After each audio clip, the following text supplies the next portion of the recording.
마태복음 28장 1절부터 10절 말씀 큰 목소리로 읽겠습니다.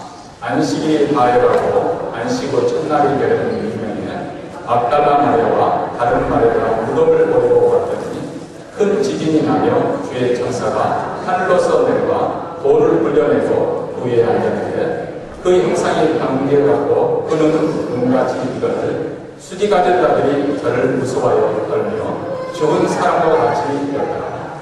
천사가 여자들에게 일러가되 너희는 무서워 말라. 십자가에 못 박히신 예수를 너희가 찾는 줄 내가 아나. 그가 여기 계시지 않고 그의 말씀하시대로 살아나셨으니까 와서 그의 누우셨던 것을 보라. 또 빨리 가서 그의 제자들에게 이르되 그가 죽은 자 가운데 살아나셨고 너희보다 먼저 갈릴리로 가시나니 거기서 너희가 배우리라 하라. 보라 내가 너희에게 일렀느니라 하거늘 그 여자들이 무서움과 큰 기쁨으로 무덤을 빨리 떠나 제자들에게 알리게 하고 다른 집을 갔으되 예수께서 저희를 만나 가르치되 평안하냐 하시거늘 여자들이 나와 그 발을 붙잡고 경배하니 이에 예수께서 가르치되 무서워 말라. 가서 내 형제들에게 알리려 하라. 거기서 나를 보리라 하시니라. 아멘. 지난 주 중에 어느 성도님 부부와 함께 거대한 시간을 가졌습니다. 그분이 최근에 의사생에서 한국에 방문하고 돌아와서 기침이 남자라서 병원에 가시는 폐렴으로 판명되고 근데 계속 폐렴으로 이렇게 약을 먹었는데도 항상 약이 낫지 않기 때문에 정밀 검사를 해보니까 피암으로 그렇게 판명이 되었다는 것인데 얼마 전에 혹시 그것이 암이 뇌까지 전이가 되지 않을까 하는 그런 염려세 조사를 해보니까 다행히 뇌까지는 퍼지지 않았다는 그런 결과를 가져왔다고 합니다. 정말 뜻밖의 우리 삶 속에 이런 판정을 받으면 그 사람의 심정이 어떨 것인가 한번 생각을 해보시기 바랍니다. 예수님은 그 당시 가장 참혹한 처형 수단이었던 십자가로 죽임을 당했습니다. 이때 예수님을 사랑하며 추정하셨던 사람들의 심리와 정신적인 상태를 상상해 보십시오. 무엇에 비유할 수 있을까요? 지진, 폭풍, 붕괴, 충격, 공포, 두려움, 비통, 그리고 절망과 포기. 아마 이런 단어들이 먼저 떠오르게 되지 않을까 싶습니다. 그리고 나면 이제 무덤의 명칭이 3일이 지났습니다. 안식일이 지난 첫날 주일 이른 아침 막달라 마리아와 야곱의 어머니 마리아 그리고 살로미가 예수님의 시신 전통에 따라서 향품을 바르기 위해서 무덤을 찾아갔습니다. 극한 숙군 속에서 거의 정신줄을 놓은 상태죠.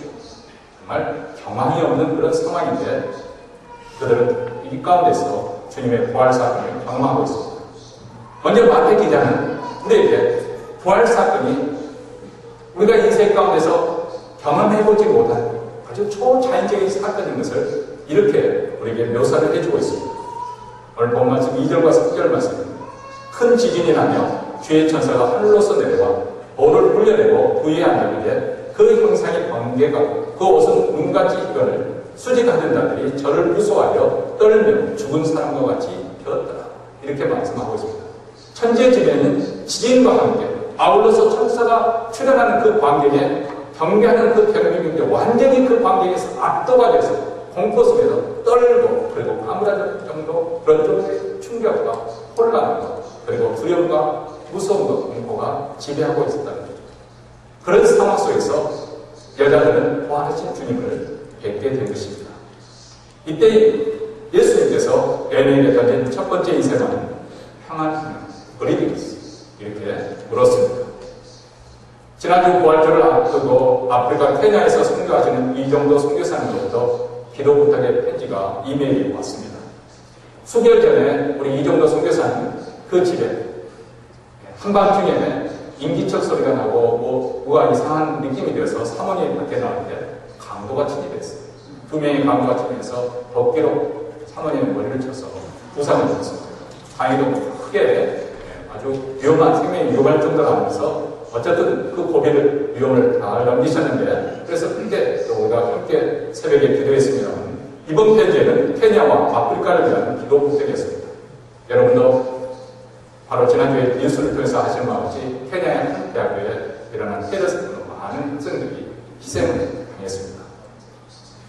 또한 평안하시며 부활절을 앞두고 또다시 어려운 소식을 전하며 기도를 요청합니다.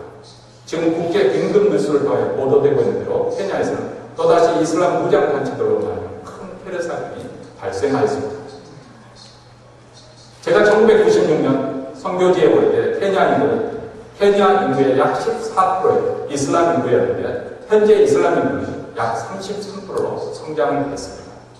빈민 지역을 대상으로 한 무료 교육과 무료 의료 사업 등으로 수많은 사람이 이슬람화 되어가고 있습니다. 그리고 날로 이슬람 세력의 정책은 모든 면에서 과감해져 가고 있는 실정입니다. 어제 4월 2일 발생한 이슬람의 무장단체 알사바비 케냐의 한 대학인 가리사 대학을 공격해서 수많은 젊은 대학생들이 희생이 되는 사건이 발생했습니다.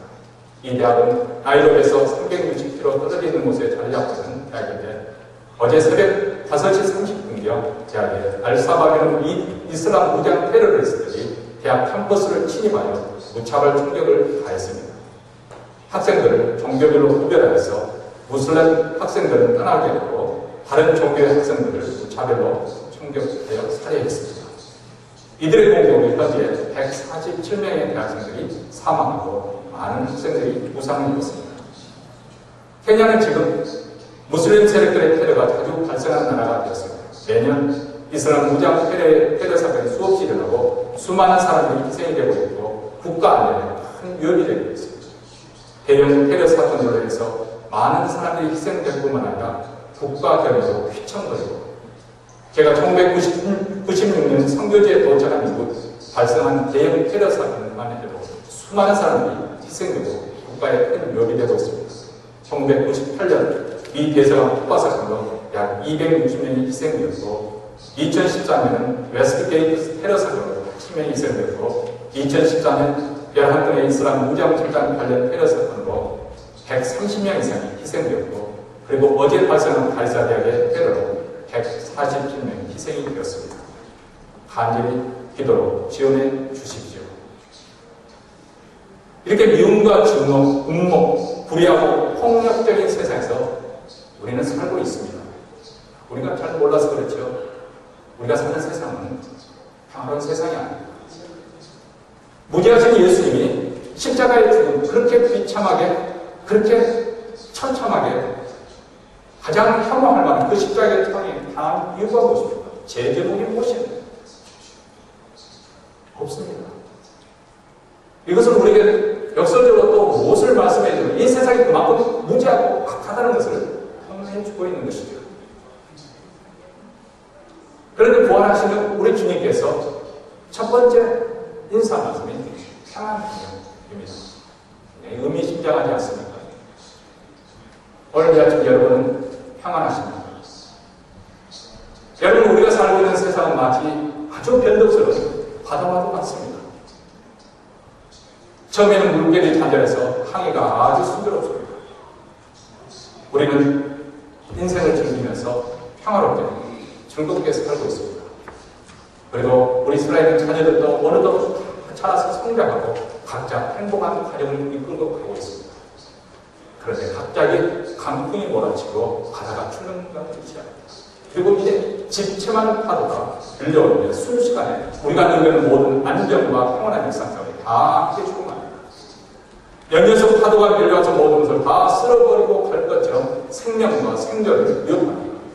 바로 위기의 순간이요. 절규와 참담의 시기입니다. 이런 일이 일어날 때마다 우리는 항상 충격이고 놀라움이죠. 여러분 우리가 살고 있는 이 세상 이것은 국가적으로 또 사회적으로만 겪는 것이 아니라 우리 가정에서도 얼마든지 경험할 수 있는 것입니다. 또 우리 개인들의 삶에서도 얼마든지 우리의 평화를 빼앗아갈 수 있는 그런 세상에서 우리가 살고 있습니다. 그리고 그렇게 우리의 평안과 평화를 빼앗아갈 수 있는 것들이 항상 우리 삶 속에 우리 사회 속에 이 세상에 상존하고 있다는 사실을 여러분 다시 한번 이 아침 우리가 상기해 보겠습니다.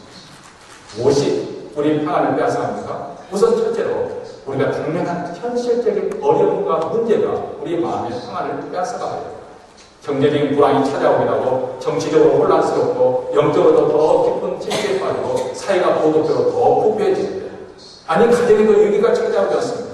직장에서 갑작스럽게 해고 통제를 받을 수도 있는 것이고요. 그리고 시집가고 장가간 그 자녀들의 가정이 깨지는 소식이 들려오게 하는 것이고, 병원에서 검진하고 암의 진단은 또 통보를 받기도 합니다. 여러분, 이런 현실적인 문제에 부딪히게 될 때 우리 마음은 요동하기 시작합니다.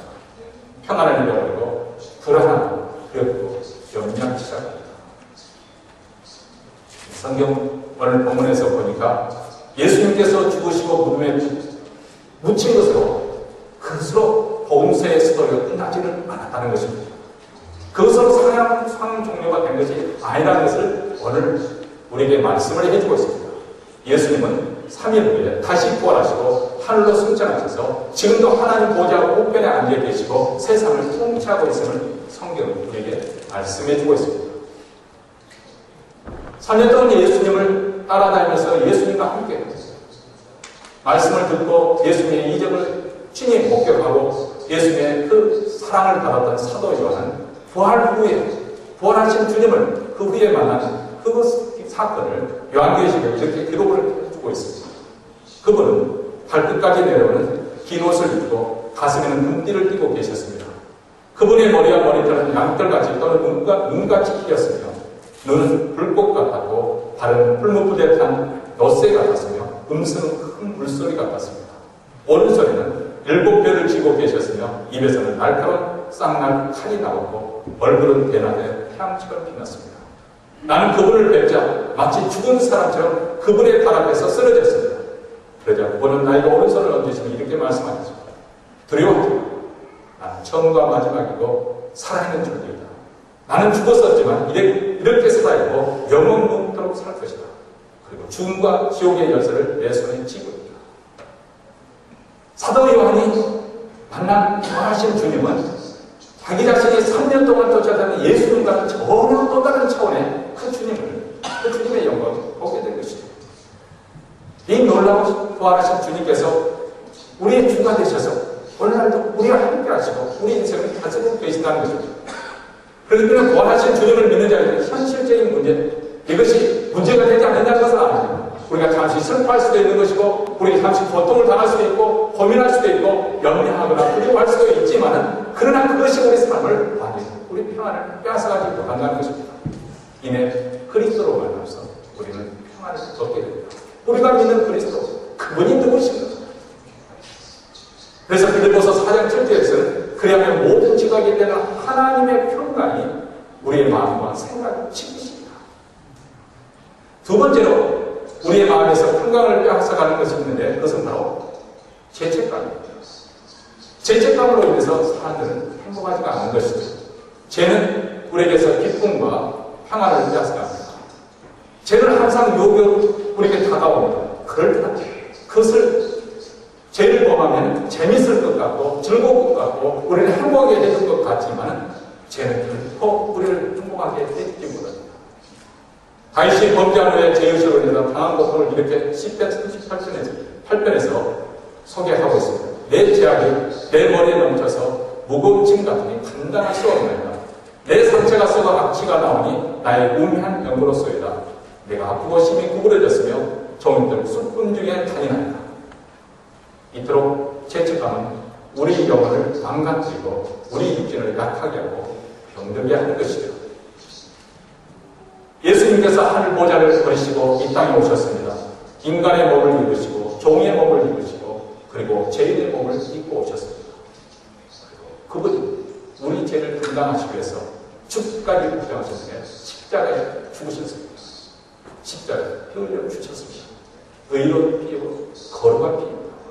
그 피를 방울방울 흘려 주셨기 때문에 우리 죄가 씻음을 받을 수밖에 되었습니다. 예수 그리스도의 십자가의 죽음은 우리 죄의 형벌을 대신 담당하기 위한 그런 죽음이라고 성경은 우리에게 말씀을 해주고 있습니다. 그래서 히브리서 기자는 9장에서 염소와 송아지의 피로 아니하고 오직 자기 피로 영원한 속죄를 이루사 단번에 성수에 들어가셨느니라 이렇게 말씀하고 있습니다. 짐승의 피를 아닌 성자 하나님이신 예수 그리스도께서 이 땅에 오셔서 자신의 몸으로 하나님께 대속죄물 우리를 밝게 하기 위해서 하나님과 화목함을 이루시기 위해서 자신의 몸을 바치셨다고 말씀합니다. 그리고 하나님의 아들의 피가 우리 죄를 깨끗이 한다. 그렇게 말씀합니다. 다시는 정죄하는 것, 다시는 죄를 짓지 않는 그런 사죄의 의존을 이루 말미암아 주셨다고 말씀합니다. 히브리서 10장 17절과 18절에서 이렇게 증언을 해주고 있습니다. 또 저희 죄와 저희 법을 내가 다시 기억지 아니하리라 하셨습니다. 이것은 사스님 다시 죄를 위하여 제사 드릴 것이 없느니라. 예수 그리스도를 믿는 자, 그래서 예수 그리스도를 통해서 용서를 받은 사람에게는 과거의 그 죄를 다시는 우리 하나님께서 기억하지 않는다. 이게 참 놀라운 말씀이지 않습니까? 우리 성경 기자가 어떤 단어를 선택할 때마다 아주 정말 정확한 단어를 선택해서만 내가 잊어버린다 그렇게 표현을 하지 않고요. 다시는 기억하지 않는다. 여러분, 우리도 이 세상에 살다 보면 상처를 받을 수가 있잖아요. 그때는 뭐 밤에 잠을 못 이룰 때도 때로는 일을 갈 정도로 그렇게 분통이 할 수도 있지만 세월이 지나가면 잊어집니다. 잊은 것 같았는데 어느 날 아무것도 아닌 것 같고 폭발을 하는 이유를 보면은 내가 완전히 지금 그냥 내 마음 그냥 깊은 곳에 지금 내려가 있는 거죠. 잊고 있는 거죠. 그는 어느 순간 어떤 상황에 되면은 또 그것이 폭발하죠. 하나님께서는 잊겠다고 말씀하지 않고 기억하지 않겠다. 기억하지 않겠다. 다시 말하면 쉽게 이야기하면 칠판에 글씨를 써놓고 지우개로 완전히 싹 지워버린 것처럼 우리 죄를 완전히 컴퓨터로 만들고 딜리 사라지게 물론 컴퓨터는 또 다시 보온시켜가지고 과거의 죄값을 또 지불하는 그런 경우도 가끔 있습니다만은 완전히 딜리시켜요. 우리 하나님은 다시는 죄가 우리 하나님께서 그렇게 약속하십니다. 하나님께서 그렇게 우리의 죄를 용서하시고 다시는 기억지 않냐는 그러므로 우리가 하나님과 화평함을 통해서 얻는 평안이 우리에게 찾아오는 것입니다. 우리가 처음 예수 그리스도를 만났을 때, 처음 예수 믿기로 결단을 했을 때 우리 마음속에 평강이 밀려오고 기쁨이 충만한 이유가 바로 이것입니다. 세상의 기쁨. 세상. 세 번째로 우리에게서 평안을 빼앗아가고 생각하는 것은 죽음입니다. 여러분, 이 죽음의 문제를 해결하기보다는 그 누구도 죽음 앞에서 전쟁할 수밖에 없습니다. 여기는 장사가 따로 없습니다. 부재가 따로 있는 거 아니에요. 공포심과 두려움과 싸워야 됩니다. 예수는 우리 인생의 최후의 한계, 최후의 원수입니다. 이 죽음, 우리 힘으로는 도저히 정복할 수 없기 때문에 예수님께서 그 사망의 권세를 꺾으시고 이기신 것입니다. 자신이 직접 십자가에 죽으시고 3일 만에 다시 살아나심을 통해서 죽음의 권세를 무너뜨리셨습니다. 사단의 죽음의 권세를 무너뜨림으로 말미암아서 우리는 더 이상 죽음의 종로를 타지 않고 죽음이 두려워서 종로를 타지 않고 해방되었습니다. 히브리서 2장에서 이렇게 말씀합니다. 자녀들은 혈육에 함께 속하였으며 그도 또한 한 모양으로 혈육에 함께 속하십니다. 하지만 예수님께서 우리와 똑같은 인간의 몸을 오게 된 것은 사망으로 말미암아 사망의 세력을 잡자 곧 마귀를 없이 하시며 또 죽기를 무서함으로 일생에 매여 종로를 타는 모든 자를 놓아주게 하십니다. 기독교 복음의 유대한 속죄 말이 여기 있지 않습니까? 바로 죽음의 문제를 해결했습니다. 예수를 잘 믿게 되면 예수 믿는다고 해서 죽음에서 피해가는 것은 아니지만 그러나 죽음의 공포에서 해방이 됩니다. 평안권에서 죽음을 맞이할 수가 있습니다. 그래서 기독교를 생명의 종교라고 말하는 것은 죽음으로 우리 인생이 끝나는 것이 아니라는 그 말입니다. 예수님께서 우리에게 하나님의 생명을 주시기 위해서 이 땅에 오셨고 그 영생을 풍성하게 누리도록 하기 위해서 이 땅에 오신 것입니다.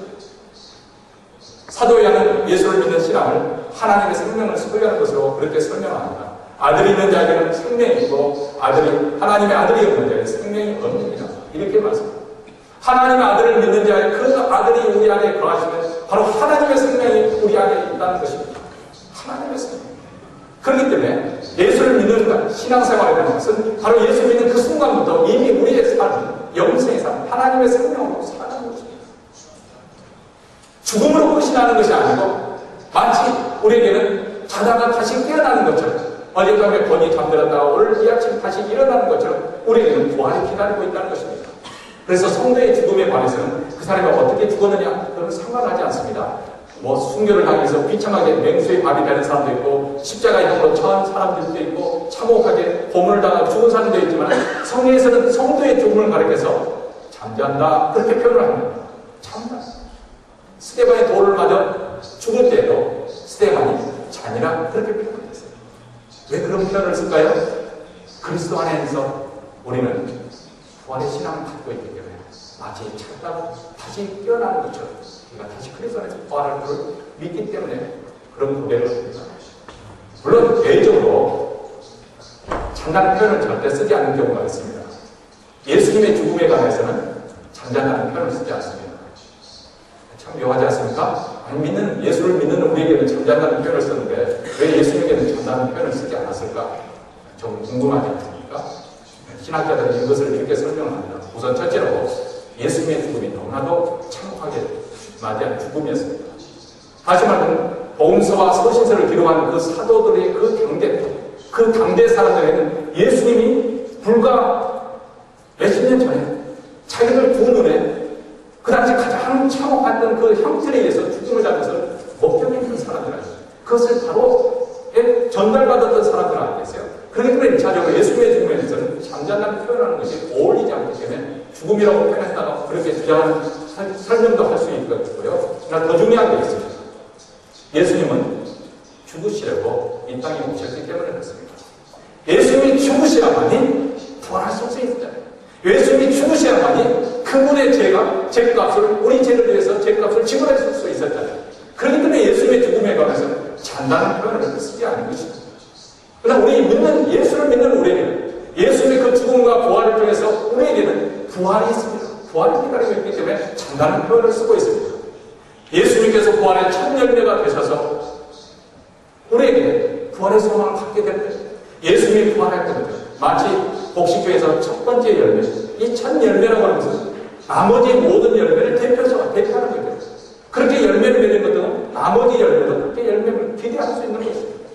예수께서 첫 열매가 되셨다는 것은 예수님의 부활하신 그 모습처럼 그 영광의 몸처럼 우리들도 그런 몸, 이제 부활을 기다리고 있다는 것입니다. 이것이 바로 부활 신앙입니다. 우리가 이런 부활 소망을 가지고 있다면 어떤 환난 속에서도 우리는 평안을 유지할 수가 있습니다. 부활하신 주님이 임하시면 폭풍이 몰아치는 큰 가운데서 심한 슬픔 속에서도 그리고 엄청난 공포 속에서도 호연히 우리에게 평안이 임하는 것입니다. 이것은 땅에서 오는 거 아니에요. 어떤 환경이 변화돼서 오는 것이 아닙니다. 부활하신 주님이 우리가 함께 하실 때 하늘로부터 내려지는 그 평강이 우리 마음을 지배하고 있는 거예요. 물론 한편으로는 슬픔입니다. 물론 우리가 한편에 염려가 됩니다. 그런데 이상한 건 우리 마음속에 그것으로 해서 우리 삶이 풍기박산되는 것이 아니라 우리 삶을 붙잡아주는 그 평강이 지배한다는 것입니다. 부활의 신앙권에서 얻어들 수 있는 우리 하나님께서 주시는 축복이라고 믿습니다. 오늘 이 아침 부활하신 예수님을 기쁨으로 경배하는 우리 모두에게 이 주님께서 지키는 평강을 경험할 수 있게 되기를 주의 이름으로 축원합니다.